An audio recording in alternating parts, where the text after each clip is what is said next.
আজ নিয়েছি কিছু চাদা মাছের বাটি ভাজা করব। মাছগুলো আমি ধুয়ে নিয়েছি। গ্যাসটা জ্বালিয়ে একটা অ্যালুমিনিয়ামের বাটি বসিয়ে তাতে পরিমাণ মতো সর্ষের তেল, কাঁচা লঙ্কা, পরিমাণ মতো লবণ, হলুদ সব দিয়ে ঝালটা একটু ভেজে নেব। ভেজে নিয়ে যে ধুয়ে রাখা চাদা মাছটা তেলের মধ্যে দিয়ে মাছটাকে একটু হালকা হাতে নাড়বো, তো এই মাছগুলো ভাজতে ভাজতে অনেক সময় ভেঙে যায়, তার জন্য একটু হালকা হাতে ভাজবো। এই যে ভাজছি, এবার এই যে তেলটা একটু ছেড়ে গেছে, তো এখন একটু জলটা পরিমাণ মতো অল্প একটু জলটা দেবো সিদ্ধ হওয়ার জন্য।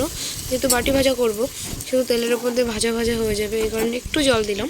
এবার এই জলটা যখনই শুকিয়ে যাবে আর বাটির তলাটা একটু লেগে যাবে, তখনই জানবো যে আমার বাটি ভাজাটা হয়ে গেছে। জলটা যখনই শুকিয়ে যাবে তখনই মাছের একটা তেল বেরিয়ে যাবে। এই যে জলটা শুকাচ্ছে আর সঙ্গে একটা মাছের নিচের যে তেলটা সেটা বেরিয়ে এসছে, আর ওইদিকে এই যে তলায় লেগেও গেছে। তো এই পর্যায়ে মানতে হবে যে আমার হয়ে গেছে। তো এই যে সত্যিই আমার হয়ে গেছে মাছের